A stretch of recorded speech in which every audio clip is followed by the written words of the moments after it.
Hello dear learners, कैसे हैं आप सब। आई होप आप सब लोग बढ़िया होंगे, मज़े में होंगे। आज का जो वीडियो है वो है थोड़ा सा स्पेशल, क्योंकि आज हम बात करने वाले हैं कि कैसे अकाउंटेंसी में जो है आप स्कोर कर सकते हैं फुल मार्क्स। टर्म 2 में आपके पास अपॉर्चुनिटी है जहां पर आप स्कोर कर सकते हैं फुल मार्क्स। तो इस वीडियो में हम इसी चीज़ को डिस्कस करेंगे, टाइम मैनेजमेंट के बारे में डिस्कस करेंगे। अगर आप चैनल पर नए हैं, पहली बार आए हैं, तो चैनल को सब्सक्राइब करना ना भूलें। वीडियो पसंद आए तो वीडियो को लाइक करें, अपने फ्रेंड्स के साथ शेयर भी करें। सो यहाँ पे हम बात कर लेते हैं क्वेश्चन पेपर के डिज़ाइन की और साथ में टाइम की। सो आप देख सकते हैं स्क्रीन के ऊपर कि यहाँ पर मैंने पार्ट्स में डिवाइड किया है पेपर को। Part A and part B है। सो अगर आपके स्कूल में कंप्यूटराइज्ड अकाउंटिंग पढ़ाई जाती है तो आप कंप्यूटराइज्ड अकाउंटिंग वाला ऑप्शन लेंगे। और अगर आपके यहाँ एनालिसिस ऑफ फाइनेंशियल स्टेटमेंट पढ़ाया जाता है, जो कि मोस्ट कॉमनली सबके यहाँ ज़्यादातर होता है, तो वो पार्ट बी जब अटैम्प्ट करेंगे तो उसमें ऑप्शन 1 अटैम्प्ट करेंगे जो क्वेश्चन पेपर में होगा। यहाँ पर जो शॉर्ट आंसर टाइप क्वेश्चन है, यानी शॉर्ट आंसर टाइप 1, जो कि 2 मार्क्स के क्वेश्चन हैं, वो हैं पार्ट ए में 3 क्वेश्चन। ठीक है। इसी में सेम 3 मार्क्स के क्वेश्चन हैं जो आपका शॉर्ट आंसर टाइप 2 है, उसमें भी 3 क्वेश्चन हैं, लेकिन उन 3 में से 2 में आपको इंटरनल चॉइस मिलेगी। यानी कि 3 क्वेश्चन होंगे, लेकिन उसमें से 2 क्वेश्चन ऐसे होंगे जिनमें आपको चॉइस मिलेगी। आपने सीबीएसई का सैम्पल पेपर ऑलरेडी देखा होगा, तो आपको इस बात से आइडिया लग गया होगा कि क्या होने वाला है। ऐसे ही आपके लॉन्ग आंसर टाइप क्वेश्चन है जो 5 मार्क्स का एक क्वेश्चन है, तो वहाँ पे अगेन 2 क्वेश्चन हैं, उसमें से एक क्वेश्चन में आपको चॉइस मिलेगी, एक में नहीं मिलेगी। एक क्वेश्चन यानी कंपलसरी होगा। देन केस बेस्ड क्वेश्चन की अगर हम बात करें तो अगेन 5 मार्क्स का क्वेश्चन है, एक क्वेश्चन है, तो यहाँ पे आपके पास कोई भी चॉइस नहीं है, केस बेस्ड होगा ये, यानी कि किसी केस पे, किसी स्टोरी पे बेस्ड होगा इन शॉर्ट। अब अगर इसकी बात करें तो यहाँ पे टोटल जो आपका बनता है पार्ट ए का, यानी कि इस पूरे पार्ट ए से जो टोटल बनता है वो बनता है 30 मार्क्स का, यानी कि आपके लिए इंपॉर्टेंट जो पोर्शन है वो पार्ट ए है। अब अकाउंटेंसी में कौन कौन से चैप्टर्स इसमें हैं, तो ऑब्वियसली आपका retirement, death of a partner, dissolution of a partner, ये इसके अंडर आता है। उसके अलावा आपका डिबेंचर्स हो गया, ठीक है, तो वो भी इसका पार्ट है। तो उन सबको मिला के टोटल 30 मार्क्स का पेपर आपका यहाँ पे बनेगा। अब अगर हम पार्ट बी की बात करें, यानी एनालिसिस ऑफ फाइनेंशियल स्टेटमेंट या फिर कंप्यूटराइज्ड अकाउंटिंग, तो वहाँ पे अगेन जो शॉर्ट आंसर टाइप 1 है उसमें एक क्वेश्चन आपको यहाँ पे मिलेगा जो 2 मार्क्स का होगा। एंड अगेन जो 3 मार्क्स का एक क्वेश्चन है, यहाँ पर आपको एक क्वेश्चन मिलेगा और उसमें चॉइस भी मिलेगी। साथ ही साथ लॉन्ग आंसर एक क्वेश्चन होगा जो कि फॉर श्योर कैश फ्लो में से ही होगा यहाँ पे, जो आपका पार्ट बी है। एंड केस बेस्ड क्वेश्चन इसमें कुछ भी नहीं होगा। तो इसको मिला के आपको यहाँ से मिल जाते हैं 10 मार्क्स। टोटल ओवरऑल ये है 40 मार्क्स का पेपर।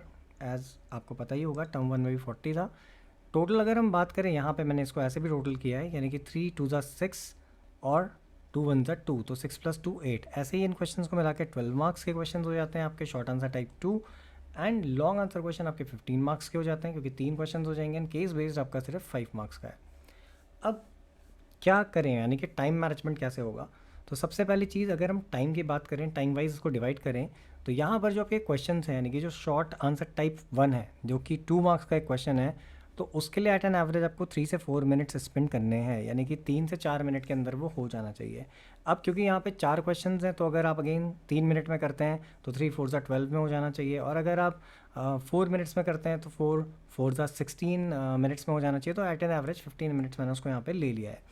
सिमिलरली यहाँ पे 3 क्वेश्चन हैं शॉर्ट आंसर टाइप 2 में जो कि 3 मार्क्स के हैं, एंड एक क्वेश्चन यहाँ पर, यानी टोटल अगेन ये बन जाते हैं 4 क्वेश्चन। तो इनके लिए भी 7 to 8 मिनट्स है, यानी कि ओवरऑल 35 मिनट्स के अंदर ये ख़त्म हो जाने चाहिए। सिमिलर वे में आपका जो लॉन्ग आंसर टाइप क्वेश्चन है जो कि 5 मार्क्स के हैं, और यहाँ पे अगेन 3 क्वेश्चन हैं, क्योंकि 2 यहाँ पर है पार्ट ए में और एक यहाँ पर है पार्ट बी में, तो इनके लिए भी आपको 10 से 12 मिनट्स पर क्वेश्चन मिल रहा है। तो अकॉर्डिंगली 35 मिनट्स के अंदर आपके ये 3 क्वेश्चंस जो हैं एट एन एवरेज हो जाने चाहिए। अगर आप 10 मिनट्स भी लेके चलते हैं क्वेश्चन में, तो फिर यहाँ पर 30 मिनट के अंदर हो जाना चाहिए। अब अगर हम बात करें केस बेस्ड क्वेश्चन की, तो अगेन 5 मार्क्स का एक क्वेश्चन है सिर्फ, तो इसके लिए आप एज्यूम कर सकते हैं 15 मिनट्स का टाइम, कि 15 मिनट्स के अंदर वो क्वेश्चन हो जाना चाहिए। ओवरऑल अगर आप इसको ऐड करते हैं 15 + 35 + 35 + 15, तो 15 15 30 और 70, ये बन जाता है आपका 100 मिनट्स। ठीक है। और प्लस 20 मिनट्स रिविजन, क्योंकि ऑब्वियसली पेपर कर लेंगे और मार्क्स स्कोर करने हैं, तो एक टाइम फ्रेम आपको लेके चलना पड़ेगा जहाँ पे 20 मिनट्स आपके पास एटलीस्ट होने चाहिए रिवीजन के लिए। अब अगर 20 नहीं भी बच रहे हैं तो भी 15 मिनट्स तो होने ही चाहिए ताकि आप रिवीजन कर सकें। तो 100 मिनट्स + 20 तो यानी 120, यानी पूरा 1.5 घंटा आपका यहाँ पे हो जाता है पूरा। तो इस तरीके से आप टाइम मैनेज कर सकते हैं।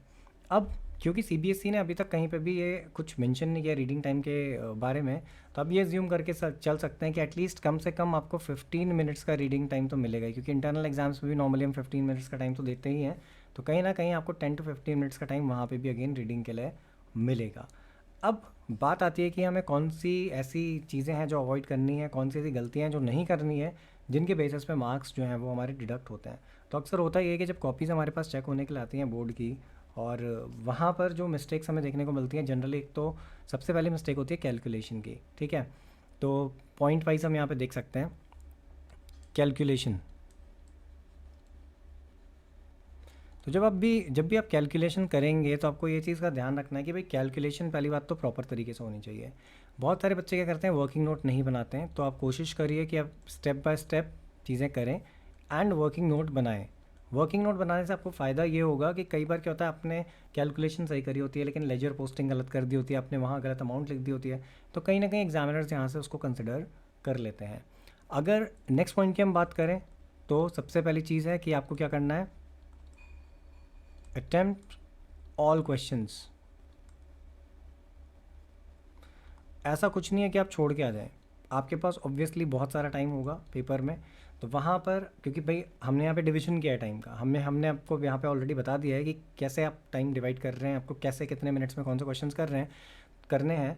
तो यहाँ पर क्या होता है कि आपको सारे क्वेश्चन अटैम्प्ट भी करने हैं, ऐसा नहीं कि आपने क्वेश्चन छोड़ दिया। इससे फ़ायदा क्या होगा अगर आप सारे क्वेश्चंस करेंगे। अब बहुत सारे बच्चों के माइंड में क्या होता है, वो ये चल रहा होता है कि हम क्वेश्चंस करेंगे, अटेम्प्ट करने के मार्क्स होते हैं, हमें मार्क्स मिलेंगे। तो देखो, अटेम्प्ट करने के मार्क्स का मतलब ये नहीं है कि आपने यहाँ पे लिख दिया क्वेश्चन नंबर 1 और कुछ भी XYZ लिख दिया और मार्क्स मिल जाएंगे, ऐसा बिल्कुल भी नहीं होगा। होता क्या है, सपोज़ आप सॉल्व कर रहे हैं, मान लेते हैं आपने यहाँ पे कुछ एंट्री पास करनी थी, आप श्योर नहीं थे क्वेश्चन के बारे में, बट फिर भी आपने एंट्री लिख दी, cash account debit to some जो भी था वो XYZ।